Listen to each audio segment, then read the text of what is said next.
নমস্কাৰ, মই আজিৰ এটা নতুন ভিডিঅ'লৈ আহিছোঁ।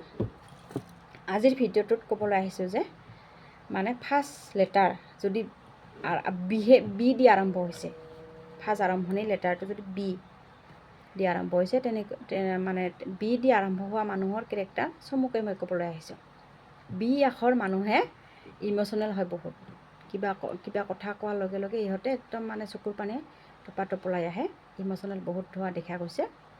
আৰু যদি কাৰোবাৰ গিৰিটত নিউমাৰলজি চেক কৰি গম পাইছে যে ডাবল 2 ট্ৰিপল 2 আছে, তেনেহ'লে আমি তাক বি দি আখৰ নাম দিব নোৱাৰোঁ, কাৰণ আৰু বিয়ে আকৌ বেছি ইম'চনেলটো বঢ়াই দিব, লগতে ডিপ্ৰেশ্যনো বঢ়াই দিব।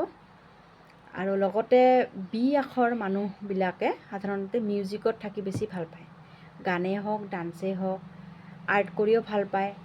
মানে মিউজিক লাইনটো বহুত ইহঁতে চিলেক্ট কৰে। আৰু লগতে ইহঁতে সাজি কাচি ভাল পায়, ধুনীয়াকৈ পৰিপাটি থাকি ভাল পায়। ইহঁতৰ গলাৰ সুৰটো ধুনীয়া, ইহঁতে যিখিনি ক'ব ধুনীয়াকৈ মানে চুইট টকাৰ বুলি কোৱা হয়, বেলেগক পতাইও দিব পাৰে।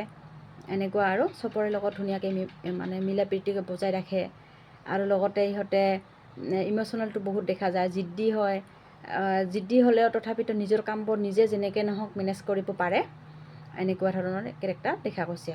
আজিলৈ ইমানতে সামৰিছোঁ। নমস্কাৰ।